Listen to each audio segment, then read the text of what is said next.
কল্পনা করুন এমন একজনের শরীর যার চামড়া প্রতি মুহূর্তে পুড়ে ছাই হয়ে যাচ্ছে, পরক্ষণেই আবার নতুন চামড়া গজাচ্ছে, আবার পুড়ছে। একবার দুবার নয়, কোটি কোটি বার। 1 বছর নয়, 1 যুগ নয়, পৃথিবীর হিসাবে পার হয়ে গেছে 1000 কোটি বছর। হে আমাদের রব, আমাদের এখান থেকে একবার বের করুন, আমাদের দুনিয়ায় পাঠিয়ে দিন। জাহান্নামের সবচেয়ে গভীর গর্তে আগুনের এক সিন্দুকের ভেতর কুঁকড়ে পড়ে আছে একটি যন্ত্রণা কাতর সত্তা। তার চেহারা বিকৃত, চোখগুলো গলে বেরিয়ে আসছে, সারা শরীরে আগুনের পোকাগুলো কিলবিল করছে। সে চিৎকার করতে চাইছে, কিন্তু তার গলা দিয়ে কোনো আওয়াজ বের হচ্ছে না, বের হচ্ছে শুধু ফুটন্ত ধোঁয়া। কে এই সত্তা? এ আর কেউ নয়, এ হলো সেই অভিশপ্ত ইবলিস যে বলেছিল, আমি আদমের চেয়ে শ্রেষ্ঠ। কেন আমি নত হব হই নগণ্য মাটির পুতুলের সামনে? আজ 1000 কোটি বছর পর তার সেই অহংকারের পরিণতি কি? আজ সে জাহান্নামের গভীরে কি করছে? সময় বা কাল দুনিয়াতে আমাদের কাছে খুব দামি, কিন্তু আখেরাতে, বিশেষ করে জাহান্নামে, সময় বা টাইম এক অভিশাপ। আল্লাহ তাআলা ইবলিসকে কেয়ামত পর্যন্ত হায়াত দিয়েছিলেন। সে তার হায়াত শেষ করেছে পাপ আর ধোঁকা দিয়ে, কিন্তু বিচারের দিন শেষ হওয়ার পর যখন অনন্তকাল শুরু হলো, তখন থেকে শুরু হলো তার আসল লাঞ্ছনা। আজ আমরা ইতিহাসের পাতা আর হাদিসের ইঙ্গিত থেকে এমন এক দৃশ্য আঁকব যা দেখলে আপনার রক্ত হিম হয়ে যাবে। আজকের ভিডিওতে আমরা দেখব 1000 কোটি বছর আগুনে জ্বলার পর শয়তানের শারীরিক গঠন কেমন হয়েছে, তাকে কি খেতে দেওয়া হচ্ছে, এবং এত বছর পর সে তার সঙ্গীদের সাথে কি আচরণ করছে। দূরে সরে যাও। আল্লাহ তাআলা কেন তাকে কুকুরের সাথে তুলনা করবে? আর কি বা হবে তার শেষ ভাষণ? জাহান্নামের স্তরগুলোর মধ্যে সবচেয়ে ভয়াবহ স্তর হল হাবিয়া বা অতল গহ্বর। দুনিয়ার আগুন যার কাছে বরফের মতো মনে হবে, এতটাই উত্তপ্ত সেই স্থান। মুফাসসিরগণ বলেন, ইবলিসের শাস্তি হবে সবচেয়ে কঠিন, কারণ সেই সব পাপের মূল। 1000 কোটি বছর ধরে সে একটি বিশেষ শাস্তির মধ্যে আছে। কিছু বর্ণনায় পাওয়া যায় জাহান্নামের তলদেশে আগুনের তৈরি একটি বিশাল সিন্দুক বা কফিন আছে। ইবলিসকে সেই সিন্দুকের ভেতর ঢুকিয়ে তালাবদ্ধ করে দেওয়া হয়েছে। কেন জানেন? কারণ দুনিয়াতে সে তার চেলারা বা শয়তান বাহিনী নিয়ে অহংকার করত। আজ সে একা। হাজার হাজার বছর ধরে সে শুধুই অন্ধকার দেখছে। তার নিঃশ্বাস ফেলার শব্দ সেখানে প্রতিধ্বনিত হয়ে ফিরে আসে, যা তাকে আরও উন্মাদ করে তোলে। তার এই সিন্দুকটি মহাবিশ্বের যে কোনো ব্ল্যাক হোল বা কৃষ্ণ গহ্বরের চেয়েও ভারী। মনে হয় যেন কোটি কোটি পাহাড় তার বুকের উপর চাপিয়ে দেওয়া হয়েছে। সে শ্বাস নিতে চায়, কিন্তু বাতাস নেই, আছে শুধু বিষাক্ত আগুনের ধোঁয়া। সেই সিন্দুকের ভেতর তাকে নড়াচড়া করার মতো জায়গা দেওয়া হয়নি। সে একবার ডানে ফিরতে চায়, কিন্তু ডানের দেওয়াল আগুনের। সে বামে ফিরতে চায়, বামের দেওয়াল কাঁটাযুক্ত। মাঝে মধ্যে সে বিড়বিড় করে বলে, একটু পানি, এক ফোঁটা পানি। কিন্তু পানির বদলে সিন্দুকের ছাদ থেকে ফোঁটায় ফোঁটায় পড়ছে গলিত তামা, যা তার মাথার তালু দিয়ে ঢুকে পায়ের নিচ দিয়ে বের হয়ে যাচ্ছে। সেই গলিত তামার তাপে তার মগজ টগবগ করে ফুটতে থাকে, যেমন চুলার ওপর পাতিলের পানি ফোটে। যন্ত্রণার তীব্রতায় সে জ্ঞান হারাতে চায়, কিন্তু জ্ঞান হারানোর কোনো সুযোগ নেই। 1000 কোটি বছর ধরে এই একই শাস্তি, কোনো বিরতি নেই, কোনো ঘুম নেই। জাহান্নামীরাও অন্তত একে অপরকে দেখতে পায়, কিন্তু ইবলিসকে রাখা হয়েছে চরম একাকিত্বে। তার অহংকার চূর্ণ করার জন্য এই নিঃসঙ্গতাই যথেষ্ট। ইবলিসের এই যন্ত্রণার গভীরতা মাপার কোনো স্কেল বা থার্মোমিটার মহাবিশ্বে নেই। তবে এর ভয়াবহতা কিছুটা আঁচ করতে হলে আমাদের তাকাতে হবে জাহান্নামের সবচেয়ে সর্বনিম্ন বা তথাকথিত হালকা শাস্তির দিকে। সহি হাদিসে এসেছে, জাহান্নামের যার শাস্তি হবে সবচাইতে কম, তাকে আগুনের তৈরি মাত্র 2টি জুতো করিয়ে দেওয়া হবে। মাত্র 2টি জুতো। কিন্তু সেই জুতোর তাপ কোনো সাধারণ আগুনের তাপ নয়। জুতো পায়ে দেওয়ার সাথে সাথে তার পায়ের তলা থেকে এক অকল্পনীয় বৈদ্যুতিক শকের মতো তাপ সোজা তার মস্তিষ্কে আঘাত করবে। চুলার ওপর টকবক করে ফোটা পানির মতো কিংবা ভাতের মার যেভাবে টকবক করে ফুটে উপচে পড়ে, ঠিক সেভাবেই তার মগজ মাথার খুলির ভেতর ফুটতে থাকবে। তীব্র যন্ত্রণায় তার মগজ গলে তরল হয়ে নাক ও কান দিয়ে লাভা স্রোতের মতো বেরিয়ে আসবে। সেই ব্যক্তি চিৎকার করে বলবে, আল্লাহর কসম, এর চেয়ে কঠিন শাস্তি আর কাউকে দেওয়া হচ্ছে না। অথচ সে জানে না সেটাই হলো জাহান্নামের লেভেল 1 বা সর্বনিম্ন স্তর। এবার কলিজা শক্ত করে ভাবুন ইবলিসের কথা। যে ব্যক্তি আগুনের জুতো পরে আছে সে জাহান্নামের আগুনের উৎস থেকে বহু দূরে, কিন্তু ইবলিস আছে সেই আগুনের হৃৎপিণ্ডে, একেবারে কোরের ভেতর।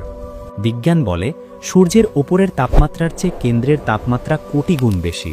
ঠিক তেমনি সাধারণ জাহান্নামীদের শাস্তি যদি হয় জ্বলন্ত মোমবাতির ছ্যাঁকা, তবে ইবলিসের শাস্তি হল জীবন্ত আগ্নেয়গিরির গলিত লাভায় ডুবে থাকা।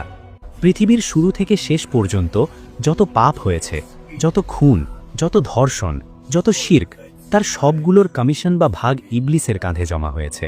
তাই তার আগুনের রং লাল নয়, তার আগুন কুচকুচে কালো।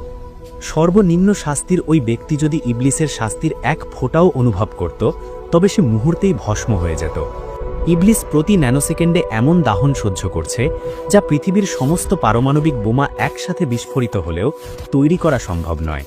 তার আর্তনাদ যদি একবার দুনিয়ার মানুষ শুনতে পেত, তবে ভয়ে এবং আতঙ্কে পৃথিবীর সমস্ত মানুষের হৃৎস্পন্দন চিরতরে বন্ধ হয়ে যেত। হাদিসে এসেছে, জাহান্নামে কাফেরদের শরীর বিশাল বড় করে দেওয়া হবে, যাতে তারা আগুনের স্বাদ বেশি করে নিতে পারে। ইবলিসের শরীর পাহাড়ের মতো বিশাল। 1000 কোটি বছর ধরে পুড়তে পুড়তে তার চেহারা এখন চেনার উপায় নেই। একসময় সে ছিল ফেরেশতাদের শিক্ষক, দেখতে ছিল উজ্জ্বল। আজ সে কুৎসিত, কালো কয়লার মতো।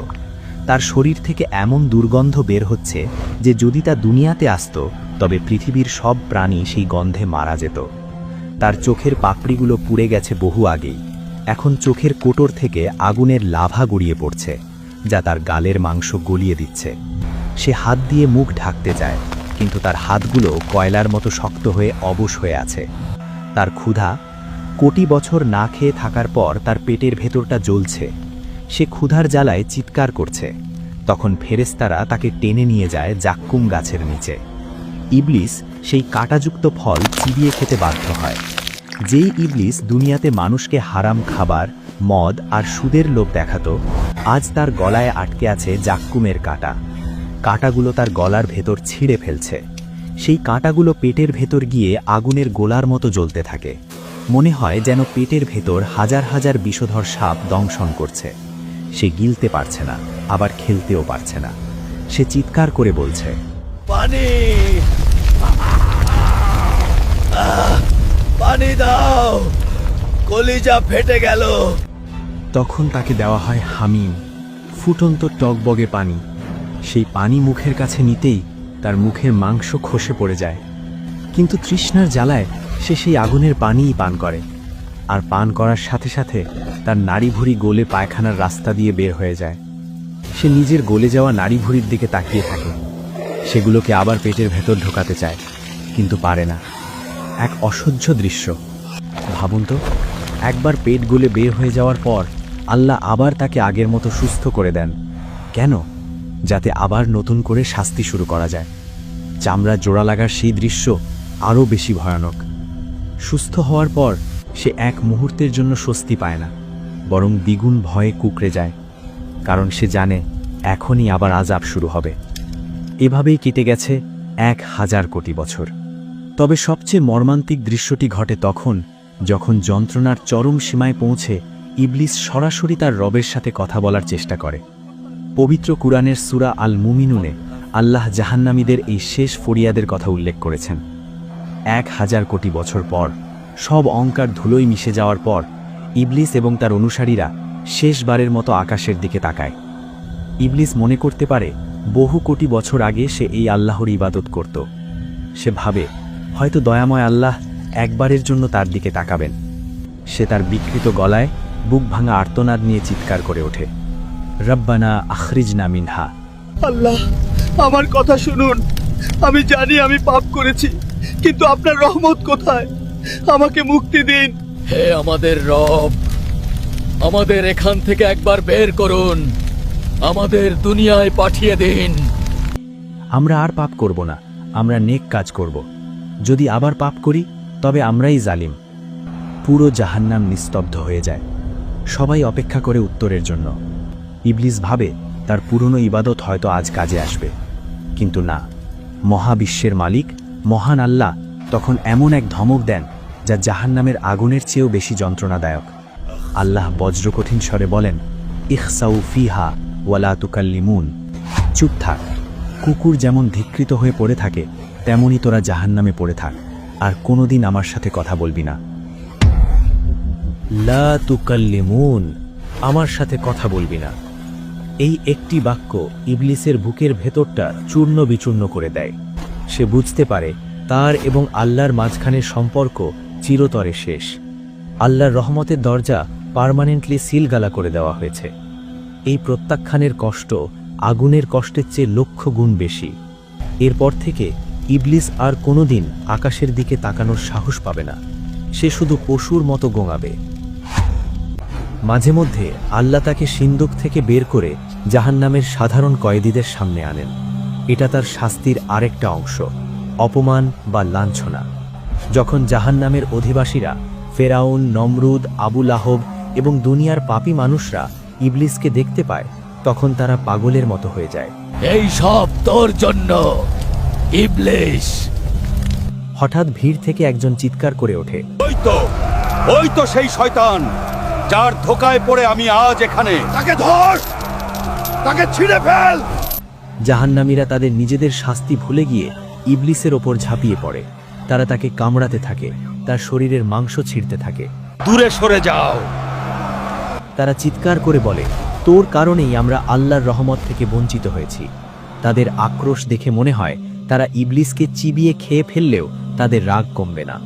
ইবলিস তখন চিৎকার করে পালাইতে চায়। সে ফেরেশতাদের বলে, আমাকে ওদের কাছ থেকে বাঁচাও,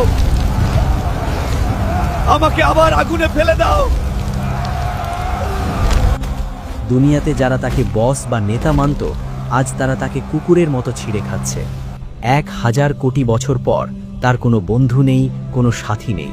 সে সম্পূর্ণ একা। শাস্তি, লাঞ্ছনা আর অপমানের 1000 কোটি বছর পার হওয়ার পর আল্লাহর হুকুমে ইবলিস আজ কথা বলবে। সে তার অনুসারীদের উদ্দেশ্যে শেষ ভাষণ দেবে। সে কাঁপতে কাঁপতে মিম্বারে দাঁড়ালো। কোটি কোটি জাহান্নামী চুপ করে আছে।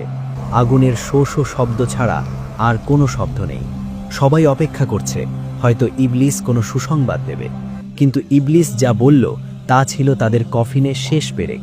সে বলল, আল্লাহ তোমাদের সত্য ওয়াদা দিয়েছিলেন, আর আমি তোমাদের মিথ্যা ওয়াদা দিয়েছিলাম। আজ আল্লাহ তার ওয়াদা পূরণ করেছেন, আর আমি আমার ওয়াদা ভঙ্গ করলাম। তোমরা কেন আমার দিকে তাকিয়ে আছো? আমি তো তোমাদের ওপর জোর করিনি। আমি তো তোমাদের হাত ধরে পাপ করাইনি। আমি শুধু ডাক দিয়েছিলাম, ইশারা করেছিলাম। তোমরা তো সেই ডাকের অপেক্ষায় ছিলে।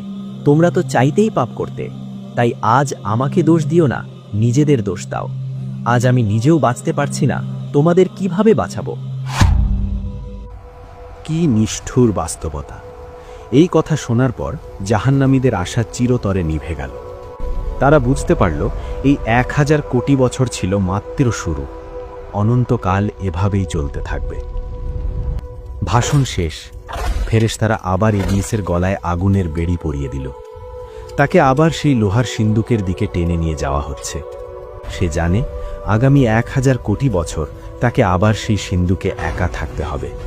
সে জানে আল্লাহ আর কোনোদিন তার দিকে দয়ার নজরে তাকাবেন না। তার শাস্তি চলতেই থাকবে। চামড়া পুড়বে, আবার গজাবে, জাক্কুম খাবে, হামিম পান করবে। পবিত্র কুরআনে আল্লাহ বলেছেন, খালিদিনা ফিহা আবাদা। তারা সেখানে চিরকাল থাকবে। কোনোদিন যদি এমন ঘোষণা আসত যে 1 কোটি কোটি বছর পর জাহান্নাম থেকে মুক্তি দেওয়া হবে, তবুও ইবলিস এবং জাহান্নামীরা আশায় বুক বাঁধত। কিন্তু না, সেই দিন কোনোদিন আসবে না। 1 কোটি বছর নয়, 100 কোটি বছর নয়। গণিতের সব সংখ্যা যেখানে শেষ, সেখান থেকে তাদের অনন্তকালের কান্না শুরু।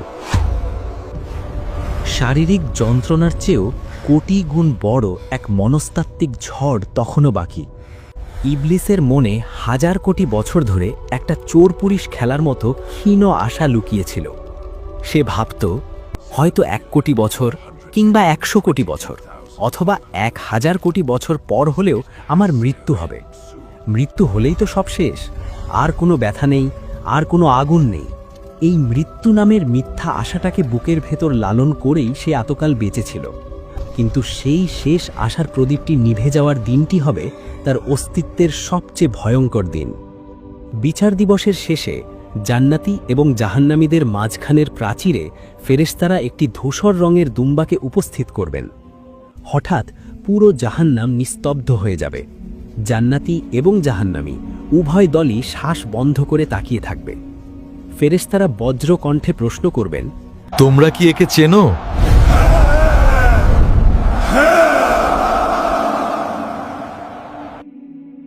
এ হলো মৌত, এ হলো মৃত্যু, যাকে আমরা দুনিয়াতে ভয় পেতাম আর আজ যাকে আমরা মুক্তির দূত হিসেবে চাইছি।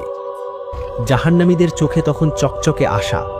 ইবলিসও সিন্দুকের ফাঁক দিয়ে তাকিয়ে আছে, ভাবছে এই বুঝি তার মুক্তির লগ্ন এলো। কিন্তু ঠিক তখনই মহাবিশ্বের কোটি কোটি সত্তার চোখের সামনে এক ধারালো ছুরি দিয়ে মৃত্যুকে জবাই করে দেওয়া হবে। রক্তের ফোঁটা পড়ার সাথে সাথে মৃত্যু ঘটে গেল। ফেরেশতারা তখন চূড়ান্ত রায় ঘোষণা করবেন, হে জান্নাতবাসী, আর মৃত্যু নেই, তোমরা অমর। হে জাহান্নামবাসী, আর মৃত্যু নেই, তোমরাও অমর। এই ঘোষণা শোনামাত্রই ইবলিসের সিন্দুকের ভেতর এমন এক পৈশাচিক দৃশ্য তৈরি হবে যা ভাষায় প্রকাশ করা অসম্ভব। মৃত্যু যখন জীবিত ছিল তখন পালানোর একটা শেষ দরজা খোলা ছিল, কিন্তু মৃত্যু নিজেই যখন মৃত তখন এই আগুন, এই সিন্দুক, এই জাক্কুম, এই সাপ বিচ্ছু সবই অনন্ত। সমাপ্তি, শেষ বা দি এন্ড শব্দগুলো ইবলিসের ভাগ্যলিপি থেকে চিরতরে ইরেজ বা মুছে ফেলা হলো। হতাশার চরম পর্যায়ে পৌঁছে ইবলিস পাগলের মতো নিজের শরীরে আঘাত করতে শুরু করবে। সে তার নখ দিয়ে নিজের মুখের চামড়া ছিঁড়ে ফেলবে, আগুনের দেওয়ালে নিজের মাথা ঠুকতে থাকবে। সে তার বিকৃত গলায় চিৎকার করে বলবে, হে আল্লাহ, আমাকে মাটি বানিয়ে দাও, আমাকে অস্তিত্বহীন করে দাও, আমি আর বাঁচতে চাই না। কিন্তু তার সেই চিৎকার অনন্তকালের দেওয়ালে ধাক্কা খেয়ে আবার তার কাছেই ফিরে আসবে। ইবলিস বুঝতে পারবে সে এক অনন্ত লুপে বা চক্রে আটকা পড়ে গেছে, যেখানে ঘড়ির কাঁটা নেই, ক্যালেন্ডারের পাতা নেই, আছে শুধু অন্তহীন হাহাকার। অনন্তকাল শব্দটা এখন তার গলার এমন এক ফাঁস যা তাকে মারবেও না, আবার বাঁচতেও দেবে না, শুধু তিলে তিলে পলে পলে যন্ত্রণা দেবে। প্রিয় দর্শক, এই সত্যটি ভয়ের, কিন্তু তার চেয়েও বেশি ভয়ের হলো আমাদের গাফিলতি। আজ আমরা শান্তিতে ঘুমাচ্ছি, শয়তান আমাদের কানের কাছে এসে বলছে, আরে আরও সময় আছে, পরে নামাজ পড়ব, পরে ভালো হব। কিন্তু যে ইবলিস 1000 কোটি বছর পরও নিজের দোষ অস্বীকার করবে, তার কথায় আপনি কেন নিজের আখেরাত বরবাদ করছেন? সে তো প্রকাশ্য শত্রু। সে তো চায় আপনিও তার সাথে সেই আগুনের সিন্ধুকে বন্দী হন। সে একা পড়তে চায় না, সে আপনাকে সাথে নিয়ে পড়তে চায়। এখনও সময় আছে। আপনার বুকের বাম পাশে যে হৃৎপিণ্ডটি ধুকপুক করছে, ওটা থামার আগেই ফিরে আসুন। আল্লাহর দয়ার দরজা এখনও খোলা। আসুন আজই তওবা করি, শয়তানের প্ররোচনা থেকে আল্লাহর কাছে